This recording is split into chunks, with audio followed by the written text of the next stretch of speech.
Hello, everybody. This is Bryon Nelson Jr. I'm back with Nick Bailey from FanCounters.com, celebrity podcast.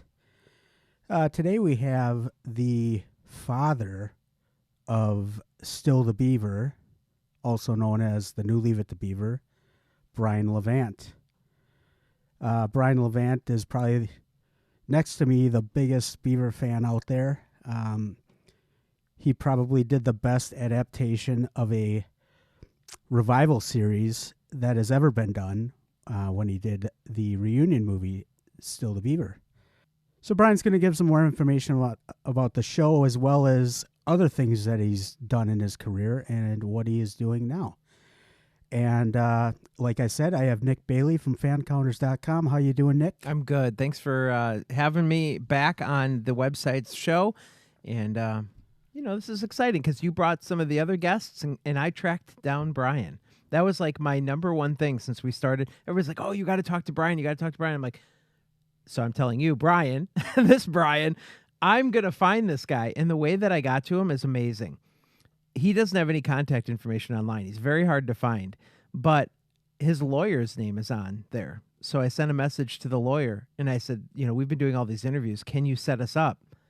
And he forwarded the lawyer. I said, and this is how I was like, I know you're not in the business of forwarding emails to your clients for interviews. I said, but would you do it? And then Never hurts to ask. Right. An hour later, I got a response from Bryon. So he definitely got the message that way. Well, it is so cool to be able to talk to him because I tell you what, there have been so many questions that I've wanted to ask Bryon since I was a little kid because, like I said, I buried myself into this new Leave It to Beaver as soon as I found it. So it's very cool to be able to talk to him. All right, let's get started. What do you say? Let's do it.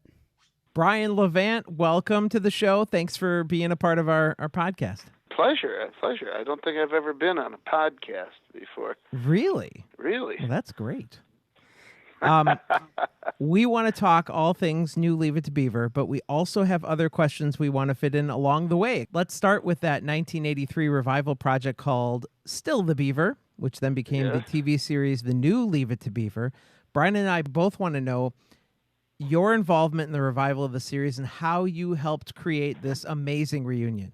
As I'm writing in my new book of my toy collection with very, very little recollections I'm discovering there's room for, that when I was a junior in high school one winter, watching as I did many, many days after school at my friend, the twins' house, and instead of thinking about doing my homework or track practice or something like that, I said to myself, gee, in reference to the boys, I wonder what they're doing today. And somehow that thought sort of metastasized to when I arrived in L.A. in 1975. I made a list of things I wanted to do, and one of them I called Still the Beaver. And so once I really had a leg up in the business, I was producing network series. I was very young, very fortunate to have a lot of opportunities that, lucky for me, I made good on. Once I had a little credibility, I teamed up with Nick Abdo, another former Happy Dayser, who worked with us on on Brothers and Sisters as well, and he had a relationship with Bob Harris at Universal, who was the network executive for Happy Days when he was at ABC. Okay. And from that point on, it took 3.5 years before we got in front of CBS, and the worst pitch of my life, the most important pitch of my life, and I blew it, and they decided to do the project, but not with me. Oh. And then they got the script that they ordered, and all of a sudden it was, can you do something with this? And an amazing thing happened. Number one, I was so anxious to write it that I did it start to finish, I believe, in 11 days. Wow. and turned it in. And Jane Rosenthal, now Robert De Niro's partner, then the one of the key executives at CBS Movies of the Week. Remember, they used to do like 30 a year. And so I went in for notes, and they didn't have any. That's unusual. Fortunately and unfortunately, they hired a director with no sense of humor who didn't seem to matter to him whether the cast, who'd been for the most part on mothballs for a long time, we built in the budget, ample rehearsal time. He didn't take advantage of it, and it showed. And his lack of involvement showed. But, however, had he, irregardless of that, the film, which Nick worked very hard to make as good as it could be, was the number 2 movie of the week for the year, and in the overnight markets, in all the 8 overnight markets. In the last half hour, we had over a 50 share. And despite those facts, CBS was not interested in the revival series, and Ned Nall, a young executive at the newly formed Universal Cable division, called me and said, "I think we should take this." Now, Ned Nall, I will back up. When Leave It to Beaver was canceled, he wrote a letter of protest to, quote, Mr. ABC. So another longtime Beaver fan, and Ned and I went to the Disney Channel, and they bought it in the room, and it was the first co-production between the 2 studios and the last. As it turned out, we did 26 incredibly successful episodes for them, and then they got into a fight over real estate in Orlando, and we got the brunt of it. But because they did that, Universal said, "Oh yeah, we'll show you," and they kept us in production and gave us more money to spend, incredibly. And we retitled the Still the Beaver, as it was known on the Disney Channel, as Wally and the Beaver, the original title of Leave It to Beaver, and that when Ted Turner bought it with the largest order in the history of network television, 74 episodes. Wow. We changed at his insistence, and who could turn that down? Titled The New Leave It to Beaver, the only name I never wanted it to be. Small sacrifices. Yes, and so I spent 5 incredible years, challenging years, battling studios, battling the weather, battling budgets, schedules, and things, and trying to navigate a writer's strike and regrouping from that with a fresh start and opening a new studio in a city where there really wasn't any production to speak of, and always the most memorable part of it is to be part of the Cleaver family.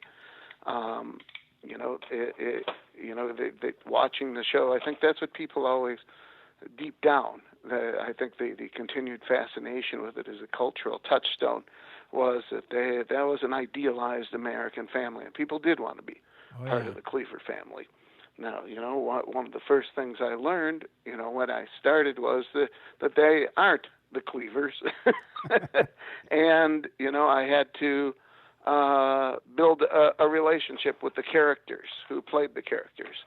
And I did, and we all embraced each other and our purpose. And despite the cancellation, the uncertainty, everything else that went along with it, we had Kip Marcus, who has a wonderful, he's a very successful Amazon executive. Today, had a tumultuous childhood which spilled over, and everybody, he lived with me for a year and a half, and everybody on the set, really helped keep this kid on level footing, so he wouldn't go off the edge like so many do. He's our next guest, by the way. You're kidding me? Yep. How nice! Sometime in the next week say or hi. so. I will. So him and his, were they married yet? I don't think they were married. Maybe they were, but they lived with us for a year. So he lived with us when he was 13, and and you catch him with Shannon Doherty on the pool table,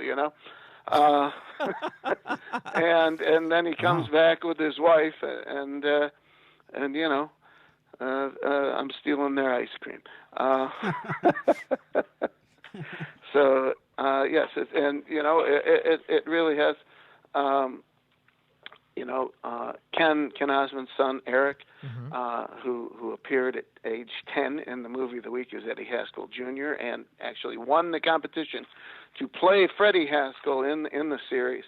After we finished the show, he went to film school at the University of Southern California and would intern with me in the summer. And when he graduated, he came to work for me and developed an interest in editing.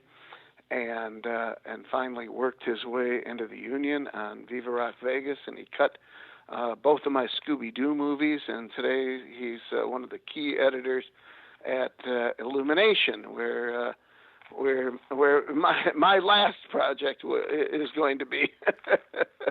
Your last, as in you're going to do something that's going to be your last? 6 years.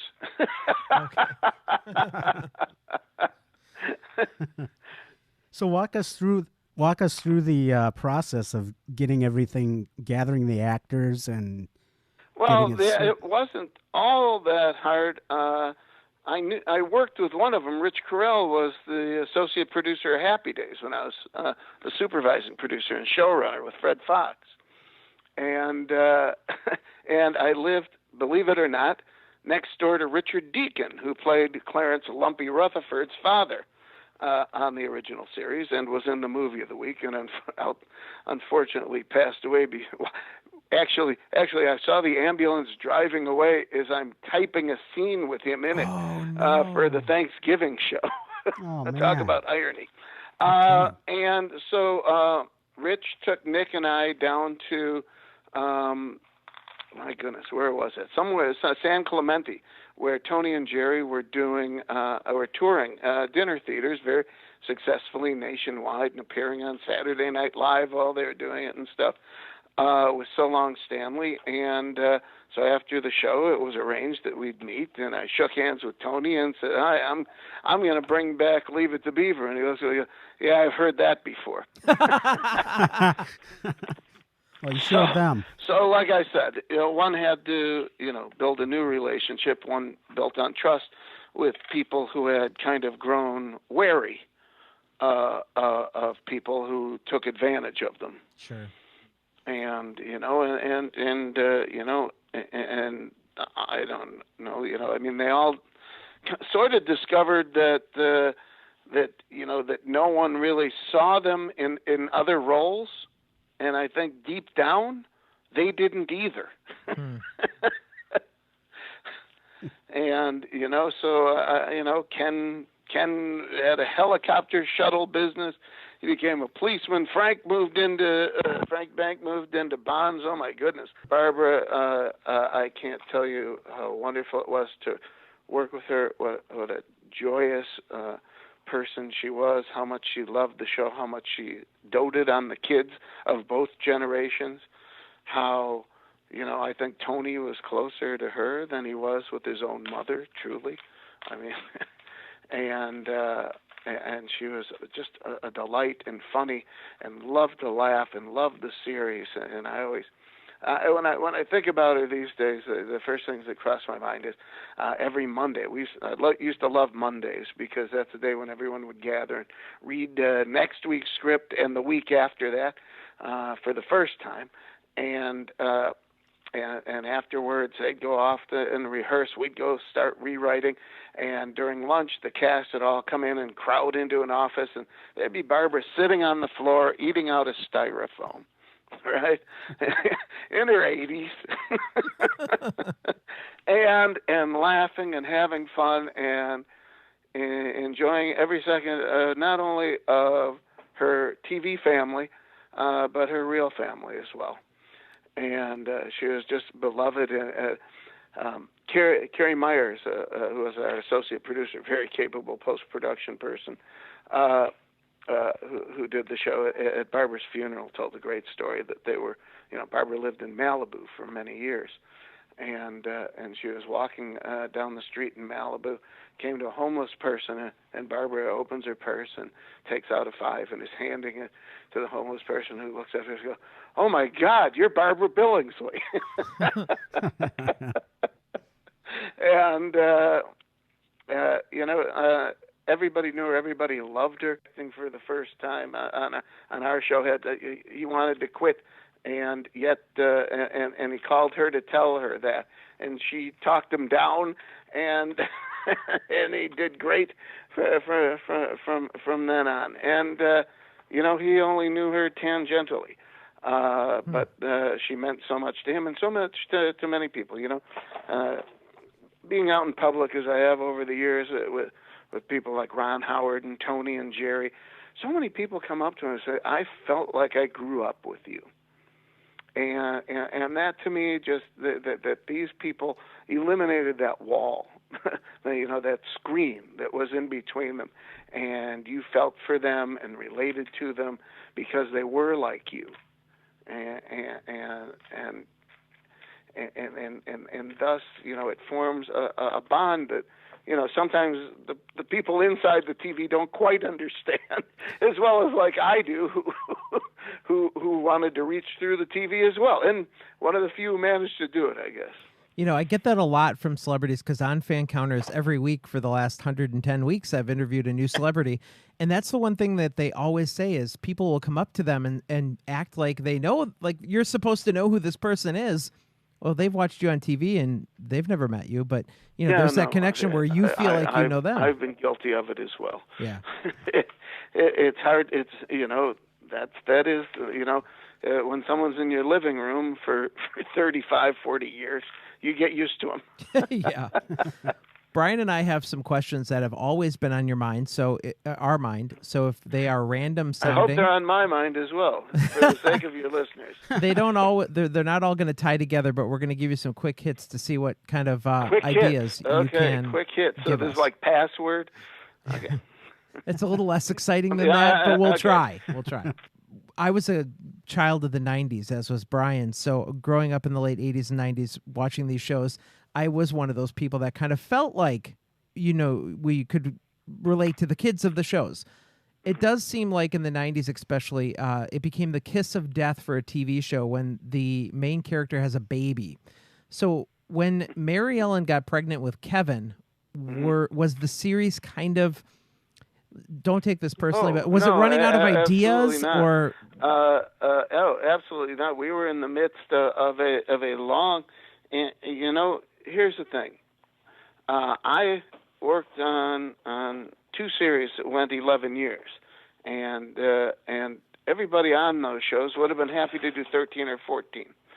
So what I was doing, and if you watch the last season carefully, you see that Kip Marcus was at NYU and would join us very sporadically the last season. He was a freshman at NYU, and he'd come down on vacations, and we worked very closely, with him and his schedule so that he really was part of the series. And, he missed classes when he could. But we brought in Ken Osmond's youngest son, Christian, also fondly nicknamed, as was his character, Bomber. And we were really grooming John Snee to be Wally, and in the hopes that we would be on long enough so that Kevin Cleaver would become the new Beaver, so to speak.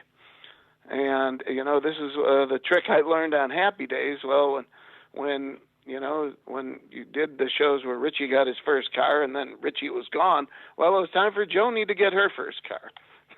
Yeah. And thus is the cycle of comedy life. But I was planning on, hoping on, as long a run as people would have us.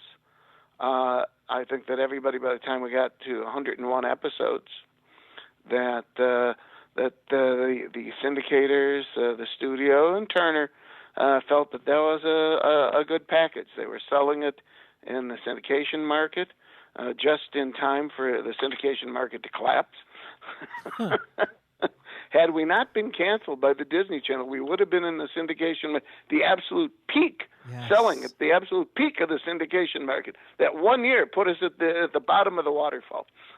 And it would have only been a quarter of the amount of shows, too. Well, no. I'm saying had we continued with the Disney Channel and made 100 episodes, right? And that was in the contract that when you got to a magic number, it went to syndication. That was Universal. What did they care about a show on the Disney Channel? Yeah. So yes, no. So and he's we haven't heard from that kid in a long time. I hope he's okay. And we didn't scar him. Who was that, Kevin? Yes. Troy Davidson. Correct. I was wondering. That was one of my questions. So Troy got... What his name was?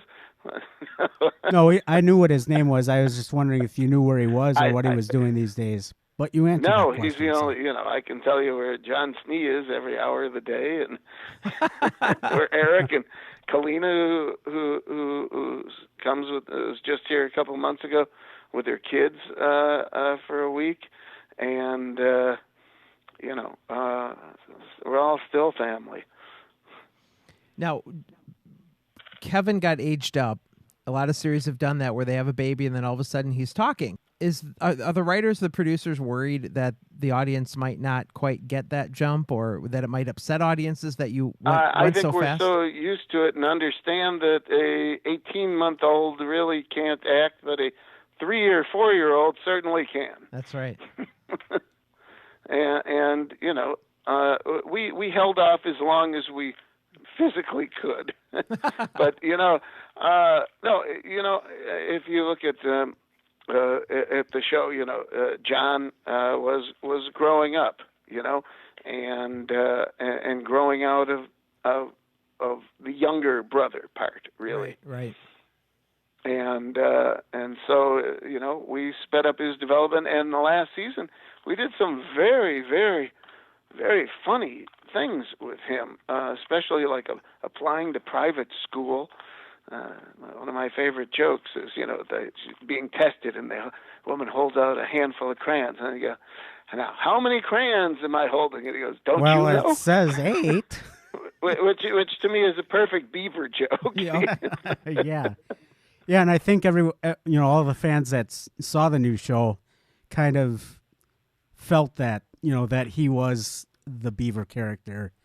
In that. He certainly looked the part, as did John when we cast him when he was 7. So one of my questions is this: in one of the episodes where Wally and Mary Ellen, they go to their high school reunion.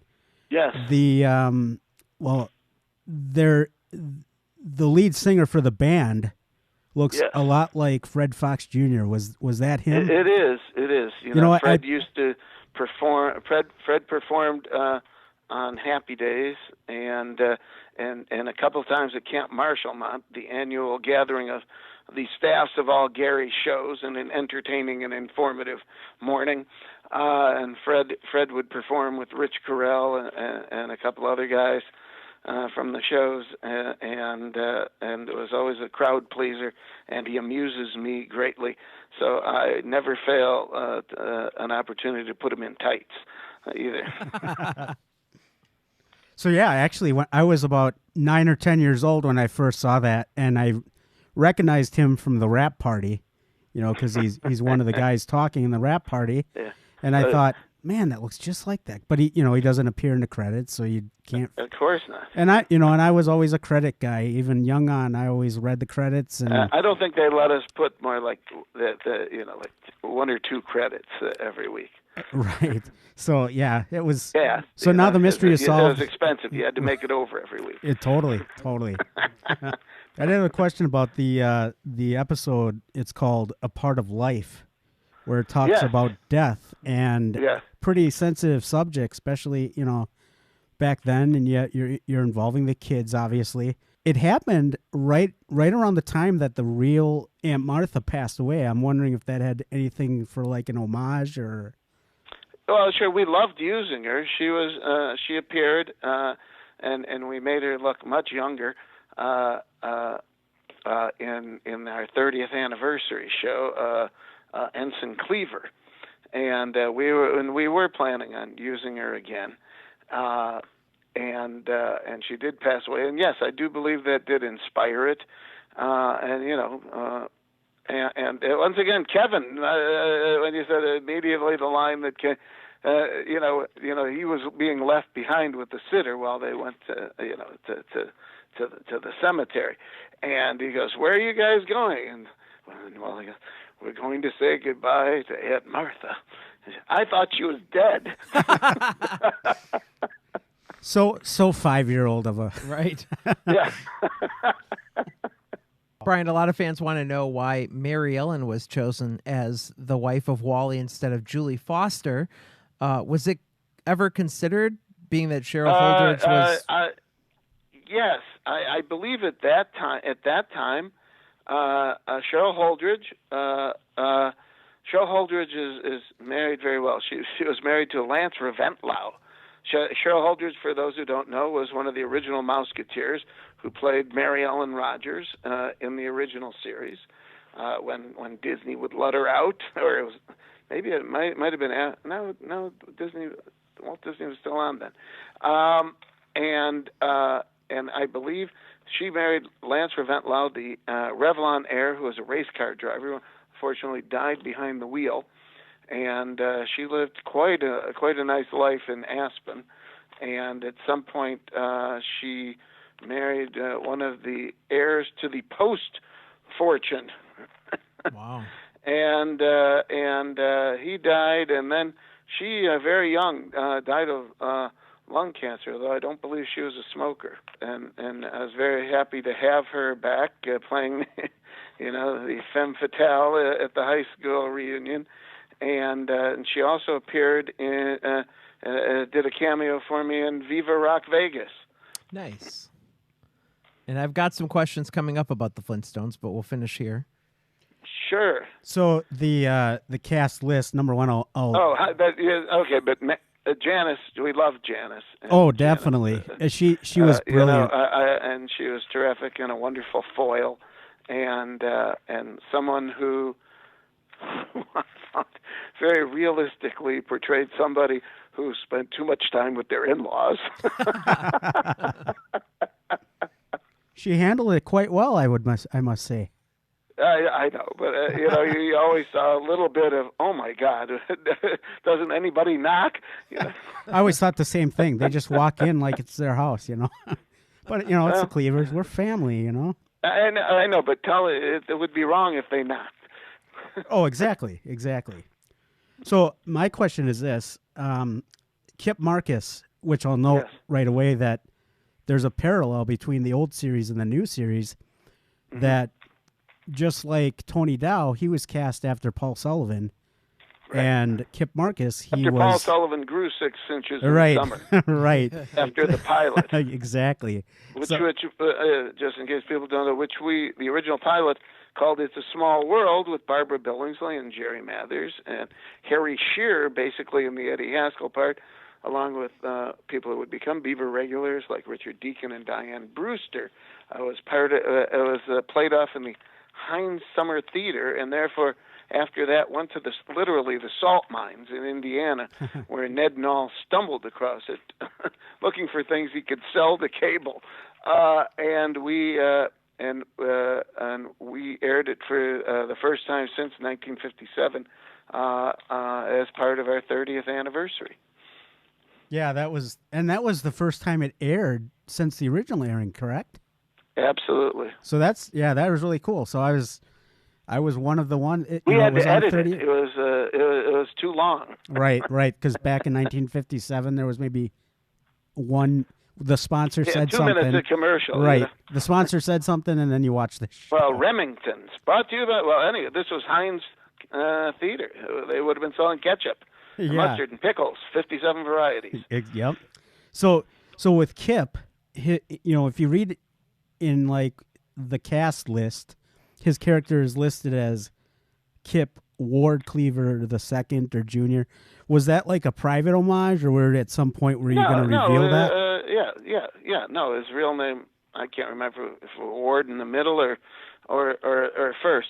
But yeah, of course, I was crushed at literally the morning after I finished that 11-day first draft of the script, which included 5 pages of flashbacks of Hugh Beaumont.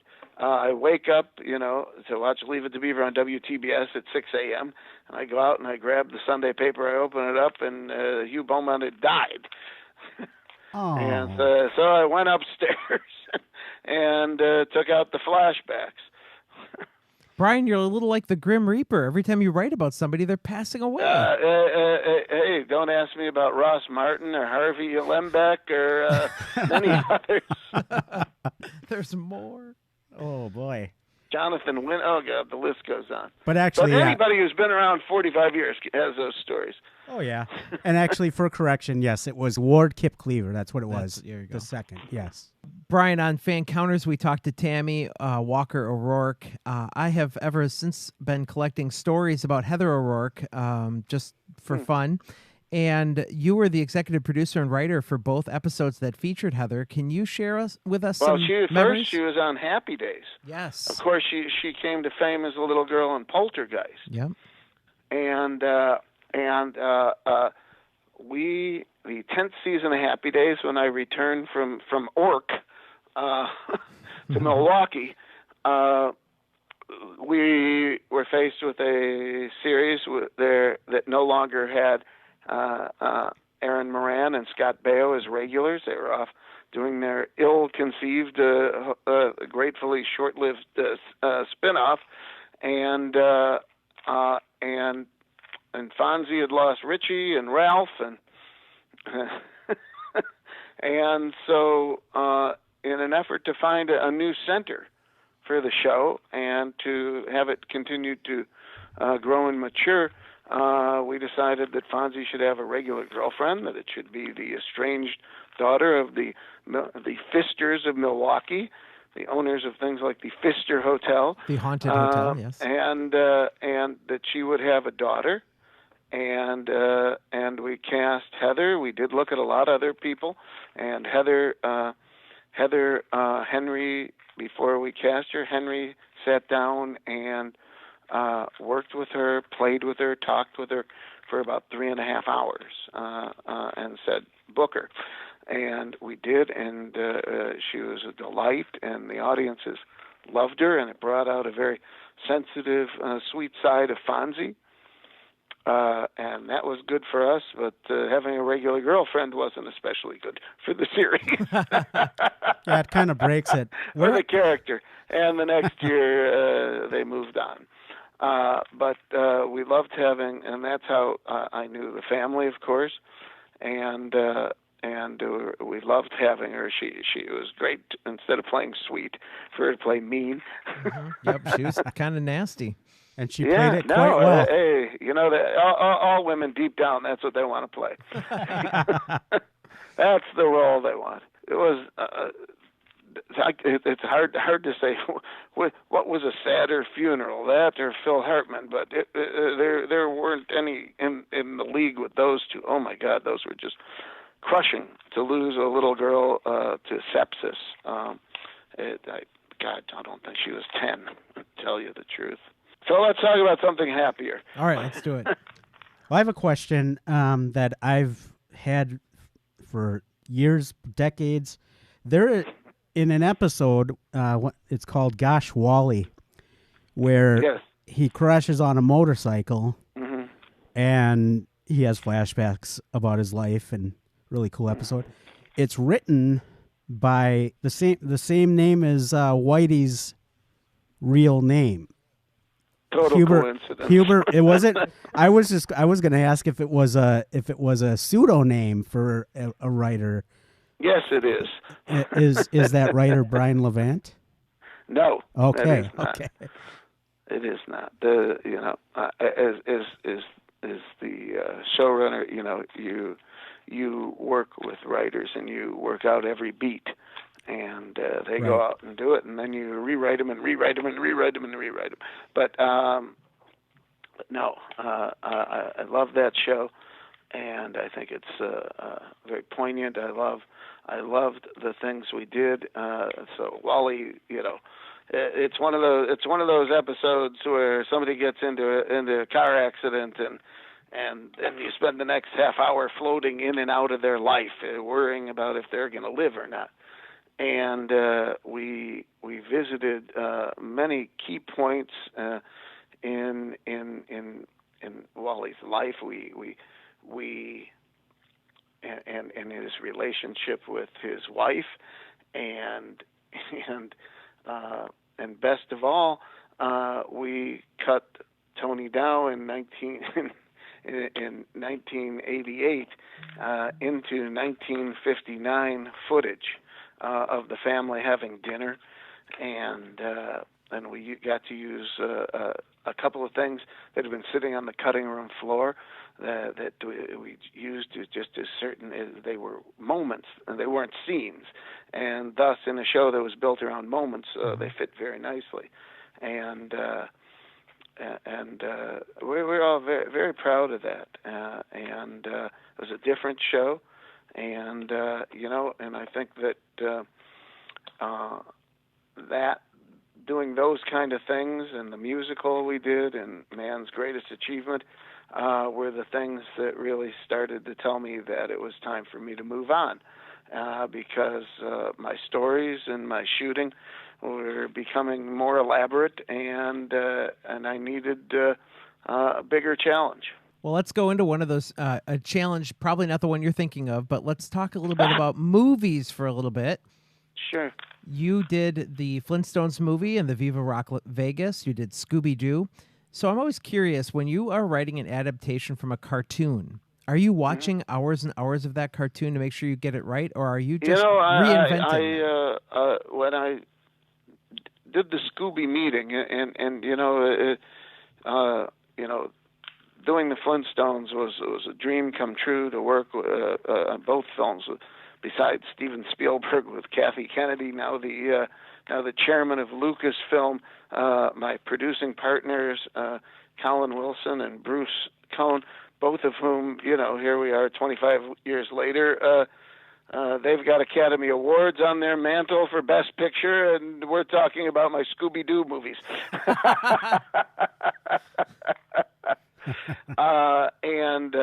What an amazing cast, an amazing marketing campaign, amazing results. I mean, the Flintstones in today's dollars is well over $1 billion gross. And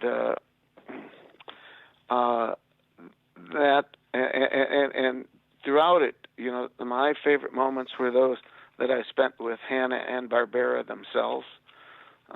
They were the kindest, most decent, interesting men I've ever known, and I admired them and the fact that they became icons and wealthy and very content men, doing nothing but trying to make kids laugh their entire long lives, and I will never forget showing them the Flintstones for the first time. And I was very nervous, and also Hoyt Curtin, the man their close associate, who wrote the Flintstones theme and the theme song of every other show they ever did, and I was very nervous as they watched, and they were kind of quiet, and it was over, and the lights came up, and now these guys are both past their mid-80s.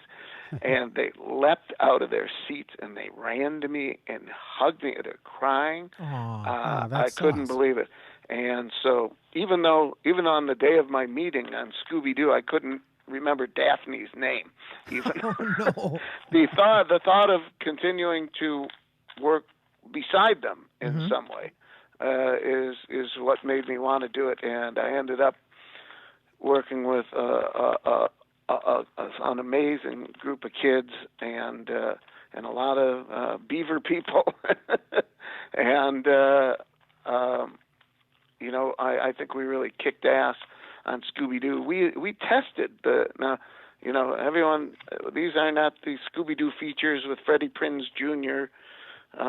These are the live-action CGI films made prequels made for the Cartoon Network, which remain the Cartoon Network's highest-rated shows of all time. Both films, Scooby-Doo: The Mystery Begins and Curse of the Lake Monster, which came out a year later. Pity we didn't get to do more. We had scripts for two more of them ready to go, and loved every minute of it. Loved the material. Loved these kids, their energy, their hustle, their desire to learn. And here you are today. Robbie Amell is becoming a huge star. Haley Kiyoko is tearing up the charts, and actually she's got a brand new EP out. Just dropped Tuesday. I noticed. Grammy winner, and appeared in several other acting things, but I think her career is all music. But when she was doing Scooby, she'd show me YouTube videos she shot with her just playing an acoustic guitar in her bedroom, like a 15-year-old, wow. which is what she was.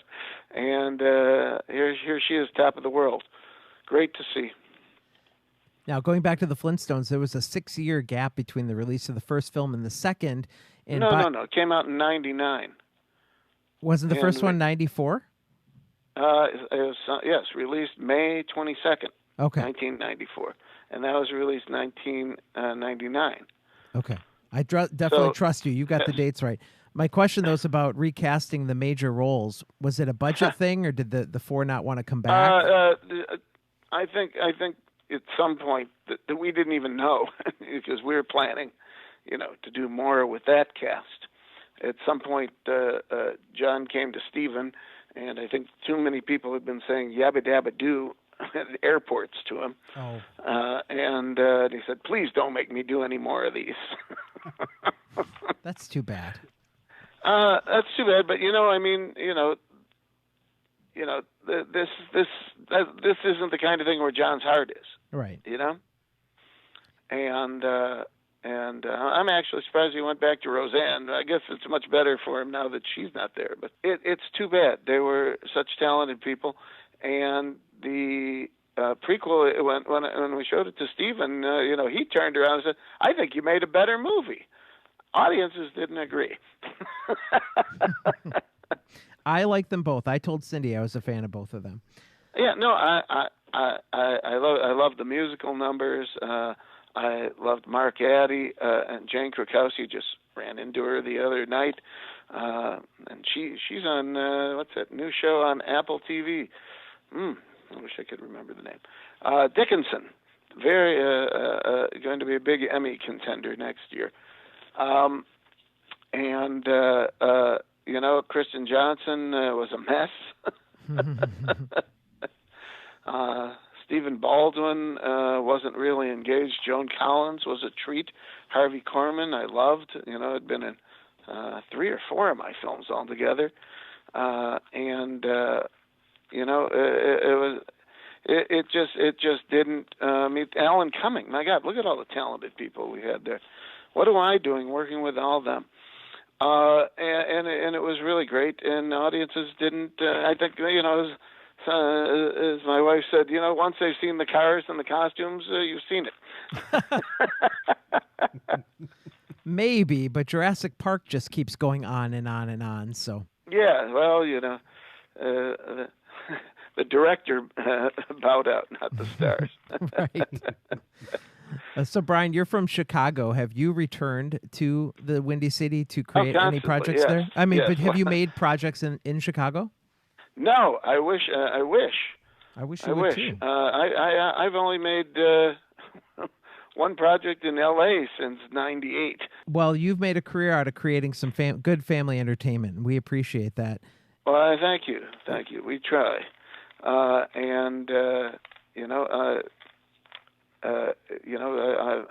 loved every minute of it. I think that Jingle All the Way, which really kind of, I went to director jail for a while for that one. I like that too. I was, and then I was a repeat offender for the second Flintstones movie.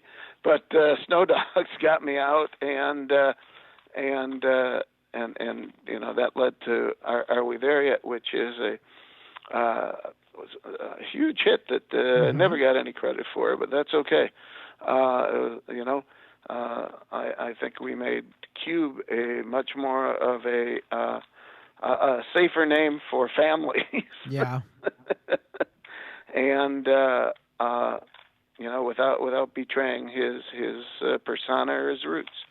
And I'm very proud of that. I'm probably not the first person to talk out loud about it, but I mentioned Illumination earlier. Mm-hmm. And thanks to my son, I just sold an original story to Illumination for an original CGI musical. Wow. That is going to be produced by and music by Pharrell Williams. Wow. Does that have a name that you can give us or no? We'll see what they name it. I know what I named. Okay. I forget that those things are always changeable. Yeah. Well, then you must have an answer to this one. Do you think today, when you look at everything that's coming out, are true family-friendly projects still getting funded and created? Ones that you really can. I think that things have changed, and the family marketplace, the films that I made and a lot of other people made, maybe Adam Sandler included in that, which were medium budget films that reached wide audiences, but with probably limited marketing appeal and often limited sequel appeal. Although somehow 11 sequels have been made to my films. Not many by me, though. And so I think the CGI film has replaced them in the marketplace, where there are much greater opportunities, for sequelization, for merchandising. They do play to a huge swath of the audience. Pixar, Blue Sky, Illumination, DreamWorks, they've all been monstrously successful in delivering, really, really, really, really high quality work, and have found global appeal doing it.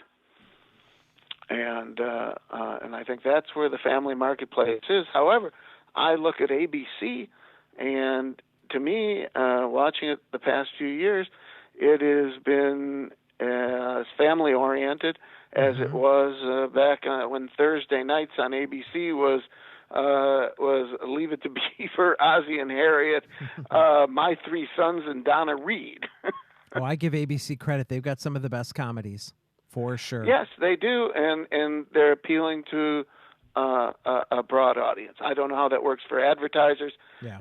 Everybody's hustling for the same, for who's in the demographic. Well, in the demographic are tiny numbers compared to what they were 10, 15 years ago. So they're fighting over a smaller and smaller piece of the pie. So you have to be more inclusive in some respects. But as we speak, everything the marketplace is shifting again.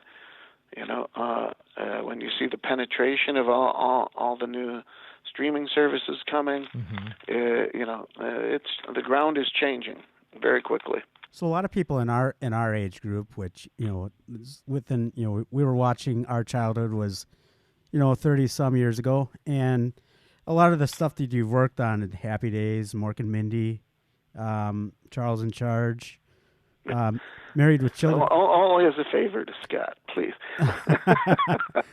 What are some memories that you? Oh, and by the way, I must mention we are just west of Milwaukee. I grew up in the in the Milwaukee area, so Happy Days is a real big deal for us because we're from this area.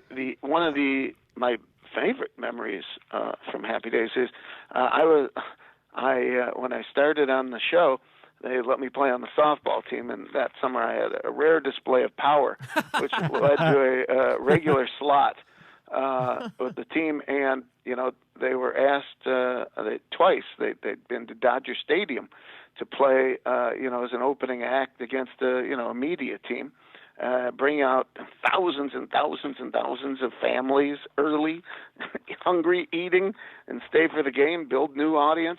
And so with Gary's permission, Fred and I set out to widen that net, and we ended up playing 27 games in major and minor league parks, many of them as charity events, places like the Superdome. Oh, wow. and playing as an opening act. And we'd go for the weekend, and we'd go to New York and play in Philadelphia on Saturday night, and then Sunday play in Shea Stadium in Chicago, or go to Portland on Saturday and Seattle on Sunday, and go play in front of the Giants, the Angels, holy Christ, that's amazing. The Padres, and 2 USO tours of Germany and Okinawa and Japan. And the best one of all of them was the weekend we went to Chicago to play in my hometown in historic Wrigley Field, and then traveled to Milwaukee.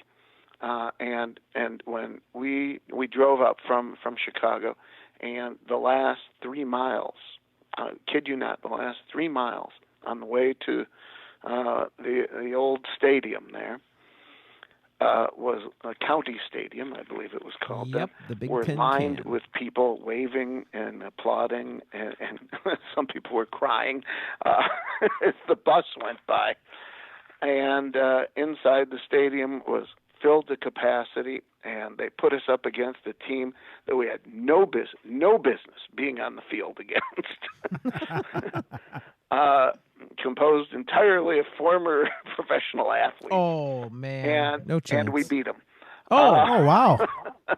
This was not were those unusual. Cubs? We in all the years I was there, we lost 5 games, twice to the Lakers, with Magic Johnson and Kurt Rambis and Michael Cooper and Pat Riley and all. And we had them until the last inning. It was just like an old Lakers game. Then they'd pour it on at the end.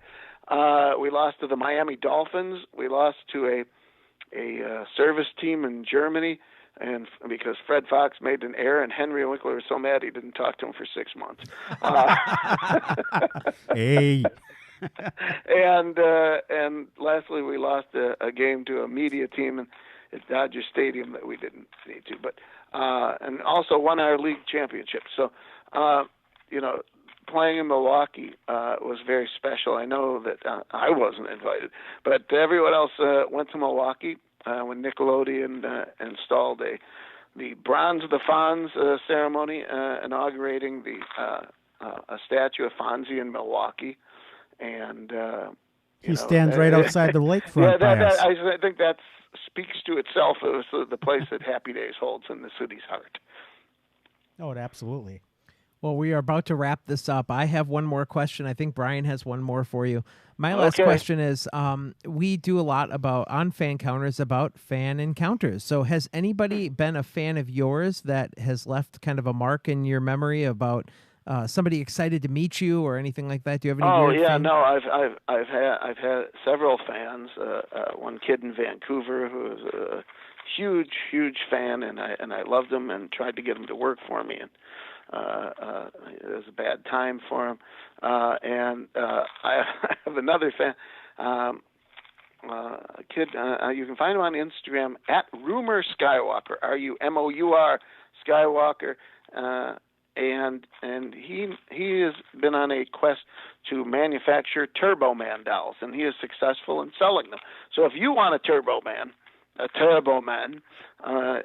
contact Rumor Skywalker on Instagram. I saw that on there, and I wondered if that was legit. And I've consulted with him and helped him, and that's his dream. And so many people, I mean, artists, I get so much fan art about Jingle. Who knew that was going to be the classic? Who knew? Certainly not me. I'm always very appreciative. I get a rare letter from someone, but I spend most of my time right now. I teach comedy writing. By writing scripts with classes in like a writing room at the University of Arizona and the University of New Mexico, where I'm headed next week, and I love working with kids, and it's very funny. They know my work, but they never want to do that. So what's Arnold really like? But it's great, and I'm not in it for the recognition. I'm in it for the laughs. Speaking of Instagram, people can follow me on my Instagram and I follow you. My toy collection. which I'm doing a book on. My Instagram is surprisingly at Bryon Levant, Levant, Bryon with an I. And like I said, I'm working almost every day, trying desperately to finish. It's been 8 years. A book called My Life in Toys, which covers my toy collection, which overlaps severely with my career in the almost everything I've ever worked on.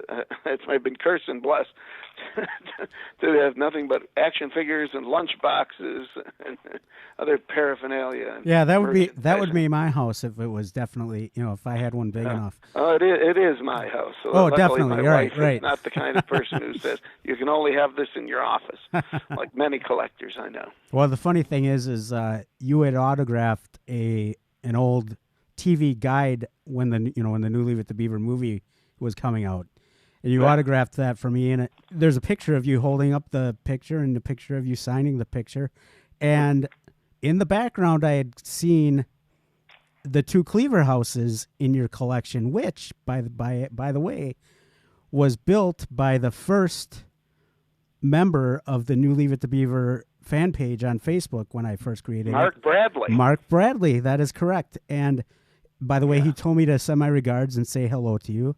Wonderful. Great story with him. Very quickly, because I got to go, and I think your listeners are pretty sick of me by now. Mark Bradley walks into our office in Orlando, and we're just getting started with what he calls an HO scale model, incredibly detailed of the both Cleaver houses, and he puts it down on the table, and he points to the upstairs window on the right, and he says, "This is what you the window you use for the boys' bedroom, right?" And I go, "Yeah, it's been that way since 1959." And he goes, "Well, actually, the way the stairs let out, this would be the window." And he points to, we've to had the that other discussion. side of the building. And I said, "Get this man a job." So my last question is this then, and we'll wrap things up. Okay. If there were to be if the Cleavers were to come back today, what would be happening in Mayfield? Now, I personally think, and I always put this out there, Wally would have to be a judge. Well, I think it's that's much like what happened when Andy Hardy Comes Home of 1957, and was part of the inspiration for making Wally a lawyer, in fact. But yes, it's silly to speculate because there isn't going to be a reunion of any kind. But I will tell people that the still the new Leave It to Beaver episode we did, which took place in the 30-something years in the future, 2014, yep. I believe, tells the story of what would have become in a sci-fi world where teleporters exist and clones and things of that nature. Yeah, and that was 2014. That has with been passed I and might gone. add, Academy Award nominee Joaquin Phoenix as a 12-year-old as a Cleaver. Yes, and when he just did this Joker movie, I thought, man, I watched him when he was a kid, when he was a teenager. So, Bryon, you're saying that Janice Kent is not going to get a dream come true and have this show return? No. Janice started this campaign as short ago as 1992, and I told her, I'm sorry, there isn't the marketplace anymore. The awareness is starting to fade. I appreciate you guys and your interest, but even Leave It to Beaver, I think that the tires are starting to wear a little thin.